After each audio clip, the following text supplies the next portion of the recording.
northeast up there. So it's wonderful. That's really the reason I came. I accepted this. I didn't tell you that because I just wanted to see snow again, right?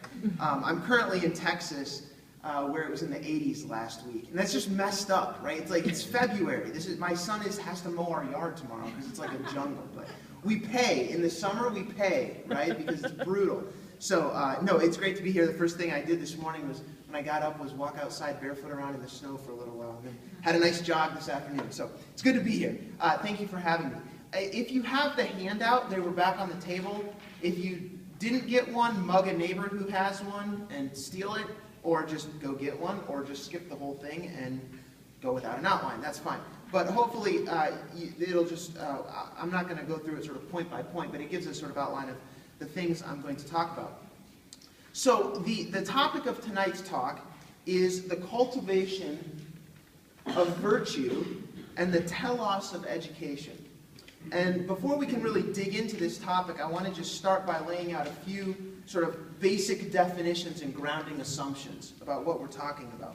So first of all, the Greek word telos up there, it's a Greek word. It means something like purpose or goal or end. Okay? So the thing that you're moving toward. And every model of education, whether religious, secular, progressive, classical, whatever, okay, every model of education has a telos, a goal, a vision of the good life that it is attempting to pass on to its students. To put it another way, every model of education is based on a set of values. There is no such thing as value-free or neutral education. It's simply impossible. Every system of education is based on and inculcates certain values into students. Okay? So that's just if you disagree with that, then nothing else I say tonight will make sense because everything's based on that assumption. Okay? Now, there are sort of two problems that I see with most contemporary discourse about education. The first is that contemporary discourse on education typically avoids discussion of the telos or the purpose of education at all. The emphasis in educational research and policy development in the educational world out there is overwhelmingly on the how of education, and the why is almost completely overlooked. So how to raise test scores, how to increase graduation rates, how to help students with educational challenges, how to train teachers to use technology, etc., etc., etc., etc. And there are unfortunately a plethora of teachers and administrators and educational theorists around our country who can give you a whole bunch of hows, but would be really hard-pressed to give a clear definition of what the purpose of education actually is. So you've got all kinds of high-level educational thinkers that are writing journal articles and giving presentations on, I use an example of technology. So, how to implement the newest gadget, blah, blah, blah, in the classroom for increased student achievement, blah, blah, blah. And you say to this person, well, what's the point? I mean, what's the purpose of education? Okay? It's tragic, because what this means is that as a society, we're working hard to make sure that our educational train is running efficiently, even though often it's not, right? But we're not sure of what direction the train's pointed. It doesn't make any sense to me, okay? Okay, so the first step of the problem is that we don't talk enough about the end goals of education. The second step of the problem is that when we do talk about education's goals, we often get them all wrong. So in the 21st century, which is where we happen to be, most people simply assume that the primary purpose of education, if not its only purpose, is to equip students with the knowledge and technical skills that they will need in order to go out into the world and be successful. Okay? And generally, if you push hard enough on what do you mean by be successful, it eventually gets reduced to pecuniary plenitude. In other words, money. Okay? So education is a necessary means to an economic end. Okay, so for example, you ask the question, why is K-12 education important? And a typical sort of answer in our society is, well, of course it's important because you want to get into a good college, don't you? Duh. You say, well, why is getting into a good college important? You say, well, because you want to get a job, right? Duh. And you say, well, why is getting a good job important? Well, because so that you can make money and be successful, have a successful lifestyle. Okay, now note two things about that chain of reasoning. First, it's instrumental, right? Education is merely a means to an end. It's not an end in and of itself. Nobody's saying you should be educated just because. It's a good thing, right? It's a means to an end.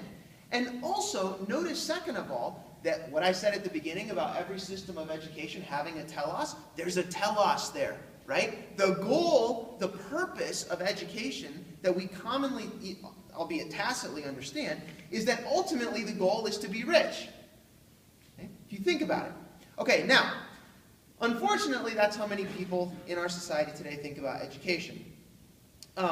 I've heard international leaders in education give talks about the avant-garde educational things happening around our country. And the closest thing to a teleological claim, right, a claim having to do with the telos or purpose of education, was something insipid like, well, school prepares students for college and career.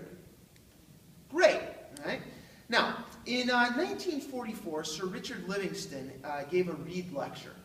And he summed up this illiberal approach to education in a way that I think trenchantly depicts our educational milieu quite well. And this is what he said. He said, "It is characteristic of today that when we discuss which subjects should be studied or which languages should be learnt, the first consideration is nearly always utility, means end, right? We ask what is most useful for the machine, not what is most likely to make a good human being. At times, the right motto for our education seems to be propter vitam vivendi perdere causas." And in 1944, he assumed that the people he was talking to knew what that meant, okay? For the sake of livelihood, to lose what makes life worth living. The material in life tends to dominate. Spiritual and moral life is forgotten. Wisdom and even judgment recede into the background. Okay, that's Sir Richard Livingston. Again, in 1944, over 50 years ago. And I would argue that that's very true of our educational situation today. In 1975, in an essay titled A Remarkable Man, author Wendell Berry similarly writes that, quote, "We think it's ordinary to spend 12 or 16 or 20 years of a person's life and many thousands of dollars on education, and not a dime or a thought on character," end quote.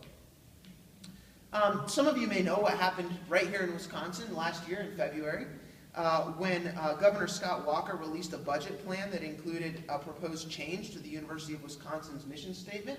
Anybody remember this little brouhaha? Yeah, a few nods. Okay, so the phrases like public service, improving the human condition, and the claim that basic to every purpose of the educational system is the search for truth, those were to be taken out. And the goal of meeting, quote, the state's workforce needs was to be added. Okay, now, he ended up backtracking and sort of rescinded that and said it was all a mistake. But there are many people who don't bat an eye at that notion. The idea that the basic purpose of education is simply to teach job skills so that people can find jobs and make money. If you take even a cursory glance at the White House's website on education, you'll see almost immediately that President Obama views the importance of our country's educational system primarily in economic terms, right? So the goal of education, it seems, is to prepare people for jobs so that they can have a successful career and contribute to the economy. Now, there are two problems, I think, with this view. The first one is that it's just plain dumb, and the second is that it runs contrary to thousands of years of profound educational thought. And if you think that just plain dumb doesn't sound very nuanced or sophisticated, well, just substitute this. It is philosophically, theologically, and functionally anemic. See, that sounds better, right? That is to say, it's dumb, okay? So, what I hope to do tonight is to paint a picture of a more robust view of education, a more robust view of the understanding of the telos or purpose of education that has the cultivation of virtue at its center. And my goals, what I hope that I can achieve here tonight, is that when you walk away from this talk, that you will be convinced of two things. Number one, that we ought to hold the cultivation of virtue to be a central goal of education. And number two, that this has been the standard understanding of education for centuries, such that the contemporary views of education that neglect the centrality of virtue are historical anomalies. Okay, so I hope that I can convince you that the vision of education I'm trying to put forth before you, where virtue is a central telos, that is, number one, a good view to have of education, one that you should have of education, and two, that historically it's a pretty standard view of education. There's a lot of historical precedent. So there's no way that in our short time together I can cover the central role that virtue has played throughout the entirety of the history of educational thought. Okay, that would be a Herculean task, impossible. So what I'm going to do is first focus on the Greek philosopher Plato, who's both the founder of the Western philosophical tradition and also widely considered to be the father of philosophy of education as a discipline. The 20th century philosopher Alfred North Whitehead once famously quipped, and I'm sure many of you have heard this before, that the safest general characterization of the Western philosophical tradition is that it is a series of footnotes to Plato. In other words, the whole tradition is just a set of footnotes, right? Plato wrote everything, and everybody else for, a couple thousands of years is just commenting on it. So if we're going to look to one person in a little bit of depth, I think that it's appropriate that we look to Plato, whose thought and practice has shaped the last couple thousands of years, particularly in Western education.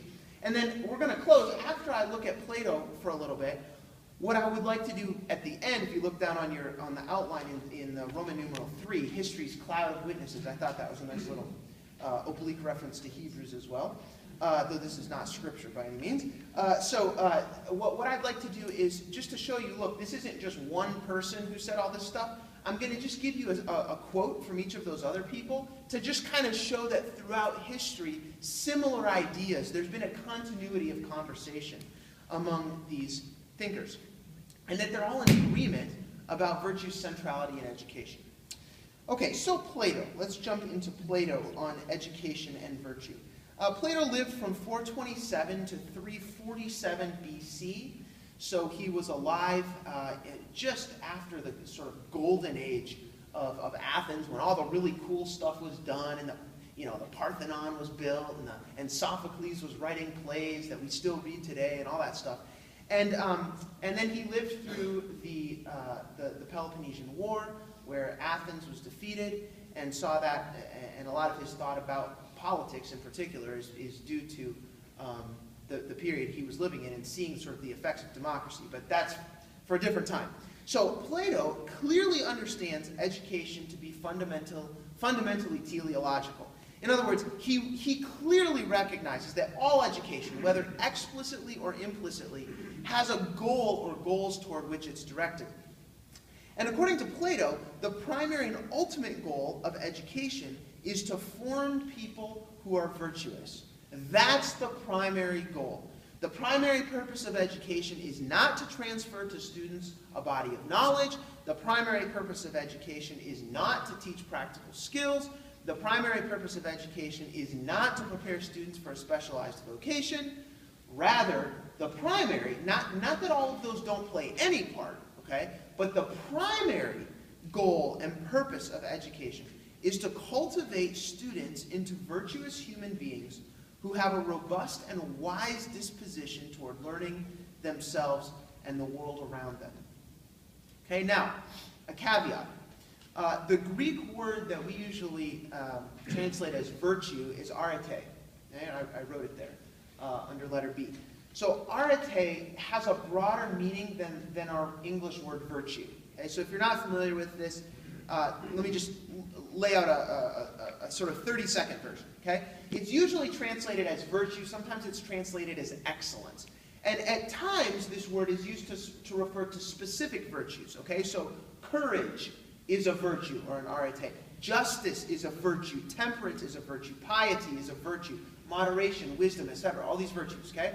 It can also be used in a more general sense, though, as a sort of broad category that includes multiple virtues. Now, when we use the word virtue, it has very clear moral overtones. Okay, to be a virtuous person is almost synonymous with being a moral person or something like that. Okay, in Greek it can mean that. It can mean sort of moral virtue, but it also can be a little bit broader to refer to the capability